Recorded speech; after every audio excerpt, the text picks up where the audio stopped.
Hello दोस्तों, आप सभी का स्वागत है मेरी लाइफ मेरी कहानियों में। आज की कहानी का शीर्षक है, क्या ये सिर्फ हम आरपी बच्चों के साथ ही होता है? तो जानने के लिए अंत तक बने रहें। वीडियो के एंड में आप लोगों को एक बहुत ही अच्छा सा सीख भी मिलेगा कहानी का। तो आप लोग चैनल को सब्सक्राइब कीजिए, बेल आइकन को ज़रूर दबाइए और मेरी सच्ची कहानी जानने के लिए चैनल में हमेशा बने रहें। और आप लोग जब भी टाइटल सुन रहे होंगे कहानी का तो ये सोच रहे होंगे कि मैंने ऐसा आज टाइटल क्यों लगाया है, क्योंकि आज मैं बात करने वाली हूँ एक बहुत ही अहम मुद्दे पर, जो कि हमारे देश में बहुत बार होता है। अगर हमारे देश में ये चीज़ होना बंद हो जाए तो आप लोग गारंटी कर लीजिए कि हम सभी का फ्यूचर तय है, हम सभी का बहुत ही गोल्डन फ्यूचर होने वाला है अगर हम लोग इस चीज़ में इम्प्रूवमेंट अपनी ला लेते हैं। तो चाहे वो कोई स्कूल हो, चाहे वो कोई कॉलेज हो, या चाहे वो कोई ऑफिस हो, तो ये चीज़ हर जगह, दोनों जगह नहीं बोलूँगी मैं, ये हर जगह होता है इसका उल्लंघन। तो ये मैं बोलना चाहूँगी कि अगर इस चीज़ को हम लोग पालन करने लगे और अपने लाइफस्टाइल को सुधार लें तो क्या पता कुछ अच्छा हो सकता है। तो चलिए कहानी में आगे बढ़ते हैं और ये बात मैं बताने की स्टार्ट करती हूँ। जैसा कि आप लोग मेरी स्कूल वाली कहानी सुने होंगे, प्रीवियस जो भी वीडियो था, तो उसमें आपने देखा टीचर ने मतलब मेरे ऊपर उन्होंने बहुत ज़्यादा ही अत्याचारी किया। तो आप लोग हमेशा यही सोचते होंगे ना कि टीचर ने ऐसा क्यों किया। हालांकि आप लोग बहुत ज़्यादा तक ये भी सोचते होंगे कि ये तो डिसेबल लड़की है, इसको ठीक से दिखाई नहीं देता जिसके कारण टीचर ने ऐसा किया है। लेकिन नहीं, मैं आप लोगों को इसके पीछे एक बहुत ही अच्छा रीज़न बता रही हूँ विद एग्जाम्पल। तो आप लोग इस सीख वाली कहानी को ज़रूर सुनना। चलिए मैं स्टार्ट करती हूँ। देखिए, कुछ बात ऐसा है कि जब मैं KG1 में थी, है ना, किंडरगार्टन फर्स्ट में मैं थी, फर्स्ट पार्ट ऑफ किंडरगार्टन में, तो क्या होता था कि सबसे पहला मेरे साथ क्या भेदभाव हुआ कि मेरी मम्मी को ये बोल दिया गया कि आपकी बच्ची, जैसे स्कूल में PT होता है, फिजिकल एजुकेशन वगैरह ये सब होता है, तो आपकी बच्ची एक्सरसाइज नहीं कर सकती। ऐसा बोल के मेरी बातों को, मेरी मम्मी के भी कुछ बातों को रद्द कर दिया गया और मुझे करीबन 6-7 महीने तक PT क्लासेस ज्वाइन नहीं करने दिया गया। क्यों? क्योंकि उनको ऐसा लगता है कि अगर हम डिसेबल बच्चे आगे बढ़ जाएंगे तो फिर जो नॉर्मल बच्चे जिनको मतलब पूरा दिखाई देता है, अच्छे से दिखाई देता है, वो लोग पीछे रह जाएंगे, या उन लोगों को हमें संभालना पड़ेगा कि जैसे दूसरे बच्चे देख देख कर लेते हैं, हम लोगों को तो दिखेगा नहीं, हम लोग को जेस्चर भी नहीं समझ में आएगा, तो हम लोगों को क्या करना पड़ेगा, हैंड टू हैंड कराना पड़ेगा, यानी आपको हाथ पकड़ कर मुझे करवानी पड़ेगी वो सारी एक्सरसाइजेस। इसलिए मेरे टीचर मुझे नहीं कराना चाहते थे। हालांकि मेरे मम्मी पापा ने बहुत बार टीचर से रिक्वेस्ट की, तब जाकर मेरी क्लास टीचर मानती हैं और फिर वो मुझे PT क्लासेस में शामिल करती है। सभी बच्चों के साथ तब मैं PT करने लगती हूँ। हाँ, मुझे हाथ पकड़ कर सिखाना पड़ता है क्योंकि मैं टीचर को दूर खड़े देख नहीं पा रही थी कि वो क्या करे। हालांकि मुझे तो ये भी नहीं दिखता कि मेरे टीचर का चेहरा कैसा है, मेरी टीचर कौन है। मैं आज तक अपनी टीचर का चेहरा नहीं देखी हूँ।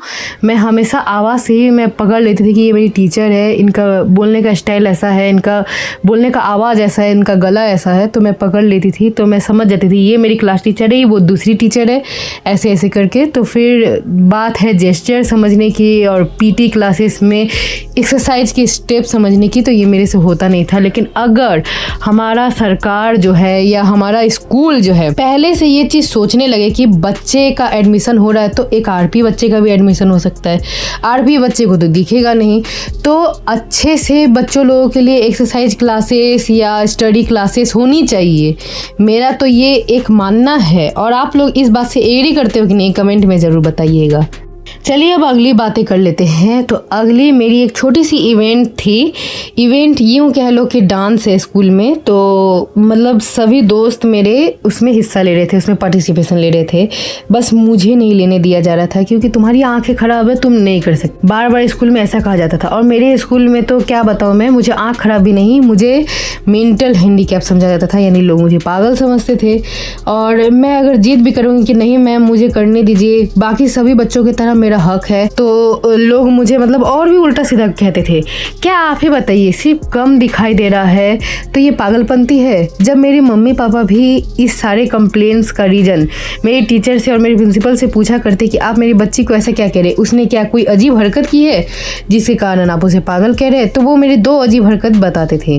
पहला कि बोलते थे क्लास में लाइट यूज़ करती, जो कि क्लास में पहले से लाइट लगी हुई है, फिर भी उसको लाइट कम लगती है, जो अपना टॉर्च या कुछ भी यूज़ करती है, जो हमें बहुत अजीब लगा, बहुत ही रेयर लगा। तो मम्मी पापा ने कहा कि हो सकता है कि इसको कम दिखता हो उस वाले लाइट से, इसलिए ये अपना पर्सनल लाइट लेती है। तो ये सब बताकर मैं यही बोलना चाहती हूँ कि जो हमारे टीचर है उनको हम विजुअली हैंडीकैप बच्चे पर भी उतना ही ध्यान देना चाहिए जितना कि आप बाकी सारे बच्चे पर देते हो।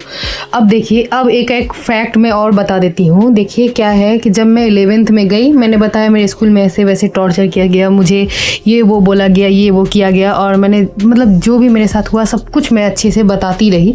और आप लोग भी यही सोचते थे कि हाँ इसके साथ तो स्कूल में बहुत बुरा हुआ। लेकिन आपको एक बात बताऊँ कि जैसे ही मैं 11th में थी तो मैं जिस क्लास में थी, मतलब हमारे कॉमर्स सेक्शन में, तो एक बच्चा था जो कि बिल्कुल हम लोगों की ही उम्र के बराबर था, पर मैं मतलब कैसे बताऊं, वो बच्चा सही में मेंटली डिसेबल था। तो अब क्या होता है, हमारे क्लास में मेरे जो टीचर्स हैं वो पूरा उसका जिम्मेदारी ले लेते हैं। और बहुत लोग मुझे ये भी कहेंगे कि जो मेंटली डिसेबल है उससे जलती है या कुछ भी, जिसको जो बोलना है वो बोले, पर मैं बोलूँगी विजुअली हैंडीकैप बच्चे के साथ हमेशा अन्याय ही हुआ है। इसलिए मैं न्याय लाने के लिए ऐसा वीडियो लाना चाहती हूँ कि जिसको देखने के बाद हर टीचर, मम्मी पापा, जो भी रिलेटिव्स है, हर कोई के मन में एक ऐसा परिवर्तन आए कि वो लोग सोचेंगे कि हाँ जो विजुअली डिसेबल्ड बच्चे हैं उनके लिए भी हमें सोचनी चाहिए। क्योंकि हम लोगों को दिखाई नहीं देता है, तो इसका मतलब ये नहीं है कि हम लोगों का सब कुछ छीन लिए हैं भगवान ने और हम लोगों को कुछ भी करने का हक नहीं है। हम लोगों को भी उतना ही हक है जितना बाकी डिसेबल बच्चों को हक है। हम लोगों को भी उतना ही हक है जितना बाकी नॉर्मल बच्चों को हक है। तो चलिए मैं बताना स्टार्ट करती हूँ। तो हुआ कुछ ऐसा कि वो हमारे क्लास में ही पढ़ता था, लेकिन उसे पढ़ने में बहुत ज़्यादा ही दिक्कत होता था।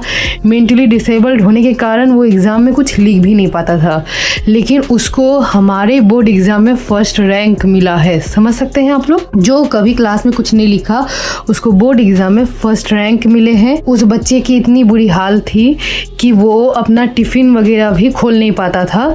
और जब कभी धूप में बैठता था तो मैं उसको हल्का फुल्का देखती थी। मैं मतलब अलग मुझे बिठा दिया जाता था स्कूल में। मैं जहाँ पर बैठती थी वहाँ पे कोई भी नहीं बैठता था, तो मेरे लिए अलग से सीट लगा दिया जाता था जिसमें मैं अकेली रहती थी। अकेली टिफ़िन करना या कुछ नहीं भी खा के मैं रह जाती। पानी वानी अगर मुझे पीना हो या पी लेती या तो नहीं पीती। ज़्यादातर टॉयलेट वाला इशू, तो कोई मुझे टॉयलेट करा नहीं देगा, इस वजह से मैं कुछ खाती पीती नहीं थी और मैं अलग से ही बैठा करती थी। मुझे किसी भी बच्चों के साथ बैठाया नहीं जाता था, लेकिन मेरे सामने वाले बेंच पे ही वो बच्चा बैठता था। और वहाँ पे जब ठंडे के दिन में धूप आती थी तो मैं देखा करती थी कि वो बेचारा अपना टिफ़िन भी नहीं खोल पा रहा है। तो उसको एक फ्रेंड ने हेल्प की, यानी कि क्लासमेट ने। तो क्लासमेट उसको अपने हाथों से टिफ़िन उसको करा देता। उसकी मम्मी रोटी सब्जी वगैरह उसके पैक करके देती, वो अपने हाथों से खिला देता उस बच्चे को जिसको मेंटली डिसेबल्ड की प्रॉब्लम है। तो मैं यहाँ पर ये बोलना चाहती हूँ कि क्यों नहीं लोगों का मन में ये भी आता है कि ये लड़की भी विजुअली डिसेबल है, इसकी भी हम लोग कुछ हेल्प कर दे। मैं अपने हाथों से खिलाने को नहीं बोल रही हूँ, लेकिन हाँ मेरे साथ काश कोई दोस्ती कर लेता तो शायद मेरा स्कूल लाइफ भी बन जाता एकदम सभी की तरह मस्त। किसी ने मेरे से आज तक दोस्ती तक नहीं की। अब मैं बात करने जाती हूँ एक और बात।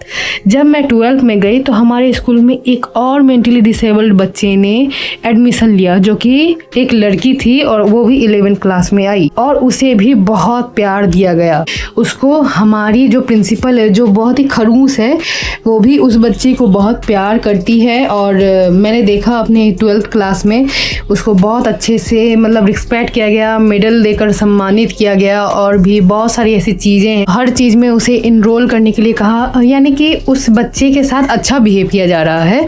मैं ये बोलना चाहती हूँ उसके साथ सिर्फ भगवान ने ही मजाक किया है, उन दोनों के साथ बाकी इंसान लोग अच्छा ही बिहेव कर रहे थे। और पता नहीं उनके मम्मी पापा कैसे हैं, उनके मम्मी पापा उनसे कैसा बिहेव करते हैं ये मैं नहीं बोल सकती क्योंकि मुझे इसके बारे में पूरा जानकारी नहीं है। लेकिन वहाँ पे टीचर लोग उस बच्चे के साथ अच्छा बिहेव कर रहे थे, उन दोनों लड़कों और लड़कियों के साथ। और फिर मुझे धीरे धीरे पता चला वो लोग दोनों भाई बहन हैं और दोनों का उम्र भी सेम है और दोनों को मेंटल डिसेबल की प्रॉब्लम है, लेकिन उन लोगों को बहुत ही अच्छा सपोर्ट मिला। लेकिन आप लोग एक बार सोच के तो देखिए कि हम विजुअल डिसेबल में ऐसी क्या खराबी है, क्या कमी, हम लोग क्या किसी को नुकसान पहुंचाते जो लोग हमसे इतना दूर भागते।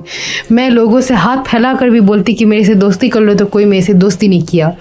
मेरा स्कूल लाइफ बस ऐसे ही झंड में चला गया। अगर मैं किसी से बात करना चाही तो लोग मेरे से बात भी नहीं करते। मैं धीरे धीरे करके इसी तरह सहती रही बस ये सोचकर कि कहीं ना कहीं कभी ना कभी तो हम लोगों को भी न्याय मिलेगा ना कभी हम विजुअली डिसेबल्ड बच्चों का भी जस्टिस किया जाएगा, और कभी ना कभी हम लोग जिस चीज़ के हकदार है, जिस चीज़ हम लोग डिज़र्व करते हैं, वो सारी चीज़ भी हमें दिए जाएंगे। मैंने देखा है जब मैं आई हॉस्पिटल जाती हूँ तो कुछ घरों के माता पिता अपने बच्चों के साथ अच्छा बिहेव नहीं करते हैं। ये भी मैं इस वीडियो में बोलना चाहूँगी। कुछ घरों के माता पिता ऐसे होते हैं कि बच्चों को खाना नहीं देना चाहते हैं, बच्चों को अगर दिखाई नहीं दे रहा है तो वो मतलब नई बच्चों की हेल्प करना चाहते हैं। इस तरह से बच्चे बहुत ज़्यादा मुसीबत में भी आ जाते हैं। एक तो शरीर से ही मुसीबत है, मतलब एक टाइप की डिसेबिलिटी है जो हमें दिखाई नहीं दे रहा है, विजुअल डिसेबल है, और फिर अगर पेरेंट्स का सपोर्ट नहीं मिले तो बोलिए क्या होगा। देखिए मेरे घर में ऐसा कोई प्रॉब्लम नहीं है। मेरे मम्मी और मेरे पापा दोनों जन मेरे आँख बनकर मेरे साथ रहते हैं। मेरे भगवान ने दोनों आँखों में रेटिनाइटिस पिगमेंटोसा की बीमारी दी है, लेकिन मेरे मम्मी पापा जो हैं वो लोग हमेशा मेरी हेल्प करते हैं। और हाँ, मेरे मम्मी पापा की हेल्प करने की वजह से आप लोगों को भी बहुत ही अच्छा एक सीख मिलेगा कि हाँ, हमें अपने बच्चों से टूटना नहीं है, या हमें अपने बच्चों को लेकर ये नहीं सोचना है कि इसे रास्ते में लेकर चलेंगे तो हमारी इज्जत डाउन होगी, या इसे कोई अच्छे स्कूल में डालेंगे तो हमारी इज्जत डाउन होगी। बिल्कुल भी नहीं सोचनी चाहिए ऐसे, क्योंकि जो बच्चे को दिखाई नहीं दे रहा है या कम देख रहा है तो उसमें उस बच्चे की गलती नहीं है, ना ही वो बच्चा नाटक कर रहा है। ये सब भगवान के देन है। भगवान ने हमें ऐसा बनाया है कि हमें बहुत कम दिखता है, और रेटिनाइटिस पिगमेंटोसा जैसी खतरनाक बीमारी में भी हम लोगों को कैसे न कैसे करके अपना डेली लाइफ में सर्वाइव करना होता है, वो सिर्फ हम ही लोग जान पाते हैं। तो ये मैं बोलना चाहूँगी कि जो लोग ऐसा बिहेव रखते हैं, नीचा सोच रखते हैं कि जो भी बच्चे को दिखाई नहीं देता उसको और परेशान करते हैं, उसको और तंग करते हैं, डिस्टर्ब करते हैं, तो ये बिल्कुल भी नहीं करनी चाहिए दोस्तों। मैं यही बोलना चाहूँगी, और मैं उम्मीद करती हूँ कि मेरे वीडियो टीचर्स भी देखेंगे। हो सकता है कि मेरे अगर स्कूल के टीचर्स देखें तो वो लोग अपने में शर्मसार हो जाएंगे कि हाँ, आज मैंने इतनी बुरे करतूत किए हैं कि वो हमारी करतूतों को इस तरह से बड़े प्लेटफॉर्म में बता रही है। शायद वो खुद से शर्मसार होने के बाद ऐसा सोच सकते हैं। लेकिन हाँ, मैं यही बोलना चाहूँगी कि आप जब भी किसी के साथ अच्छा बर्ताव रखेंगे ना, इंसान आपको हर बार 100 बार याद करेगा। जैसे मेरे मम्मी पापा ने मेरे साथ हमेशा अच्छा बर्ताव रखा तो मैं हमेशा उन्हें याद करती हूँ। किसी भी मुसीबत में रहती हूँ या कोई भी कुछ भी ऐसा रहता है तो मैं याद करती हूँ कि मेरे मम्मी पापा अभी होते इस वक्त तो मुझे बचा लेते। अभी तो वो लोग घर में हैं, मैं तो स्कूल में हूँ या कॉलेज में हूँ, तब मैं ऐसा सोचती हूँ, क्योंकि मेरे मम्मी पापा ने ऐसा काम किया है कि मैं उनको हर पल याद रख सकूं। तो मैं यहाँ पर यही बात बोलना चाहती हूँ कि हम लोगों को अपने जीवन में ऐसा काम करना चाहिए कि हम लोग किसी के प्रिय बन सके, ना कि हम लोग किसी के ऐसे बन जाएं कि कोई हमें हमेशा के लिए भूल जाना चाहता है, याद भी नहीं करना चाहता है। तो ऐसा बनना ही नहीं है। हम लोगों को सबके साथ अच्छा बिहेव करना है। और जब मैं YouTube पे भी आई तो बहुत लोगों ने मुझे कुछ भी कह दिया, पर मैं यही बोलना चाहूँगी कि आप लोगों को अगर इस बीमारी के बारे में नॉलेज नहीं है तो आप कुछ भी नहीं कह सकते। लेकिन हाँ, अगर आप लोगों को इस बीमारी के बारे में नॉलेज है तो आप लोग कमेंट में ज़रूर नीचे अपना राय दे सकते हैं, जैसे कि मुझे कुछ लोग आजकल देने लगे हैं। तो बहुत बहुत धन्यवाद उन लोगों का, उन दोस्तों का जो मेरी ये प्रॉब्लम समझते हैं और मेरे साथ इस लड़ाई में तैयार हैं, जिसे हम लोग कह सकते हैं कि हमें अपने बीमारी को हराना है और खुद भी जीतना है। तो सही में अपने आरपी को डिफीट करना है, अपने रेटिनाइटिस पिगमेंटोसा को डिफीट करना है और खुद हम लोग को विक्ट्री होना है। तो मैं यही बोलना चाहूँगी इस वीडियो के माध्यम से कि आप लोगों को एक सीख तो मिल ही गई होगी कि हमें हमेशा सबके साथ अच्छा बर्ताव करना चाहिए, कि कोई इंसान आखिरी वक्त पर भी तुम्हें याद करके ही जाए। तो मैं यही बोलना चाहती हूँ।